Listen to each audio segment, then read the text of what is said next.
सतनामी हो गे खून खा चाही कबल चले हथियार। सतनामी हो गे खून खा चाही कबल चले हथियार।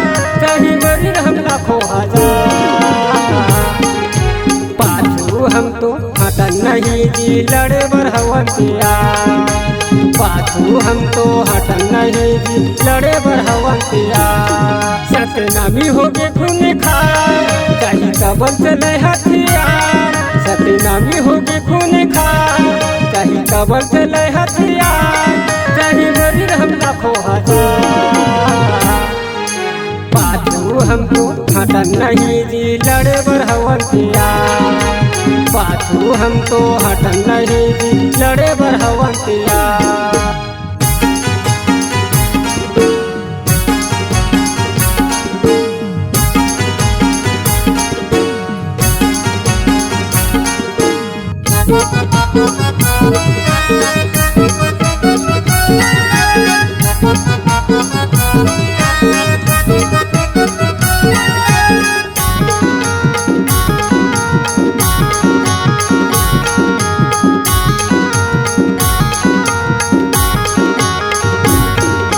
हमलाई मंडरवा तेरे संगी खड़े रे थसीना तान के।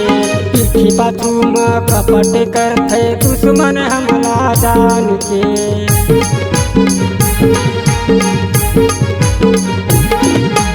हमलाई मंडरवा तेरे संगी खड़े रे थसीना तान के। पीठी पाछू में कपट करते दुश्मन हमला जान के। पाछू कर थोकावर तू मनवार सामने आओ पापी हथियार। पाछू कर थोकावर तू मनवार सामने आओ पापी हथियार। खुलेआम हवन हम पिया पाछू हम तो हटन नहीं जी लड़े बढ़वंतिया। पाछू हम तो हटन नहीं जी लड़े बढ़वंतिया।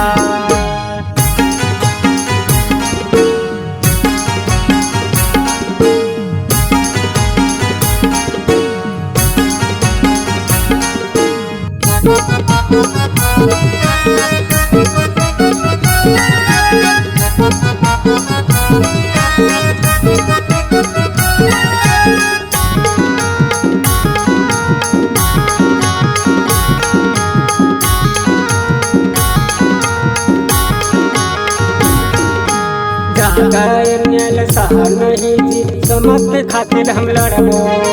एक संग जीवो एक संग मरबो सत्य के रास्ता में चलबो।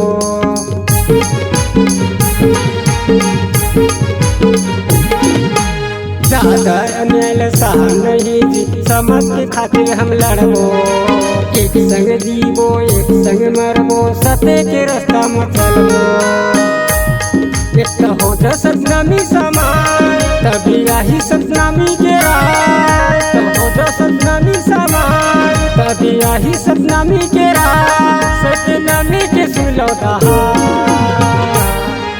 पाछू हम तो हटन नहीं जी लड़े बढ़वंतिया। पाछू हम तो हटन नहीं जी लड़े बढ़वंतिया।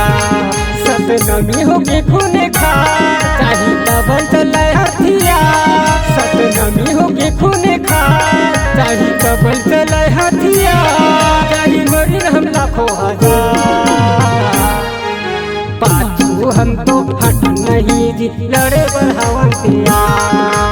पाछू हम तो हटन नहीं जी लड़े बढ़वंतिया। लड़े बढ़वंतिया लड़े बढ़वंतिया लड़े बढ़वंतिया लड़े बढ़वंतिया।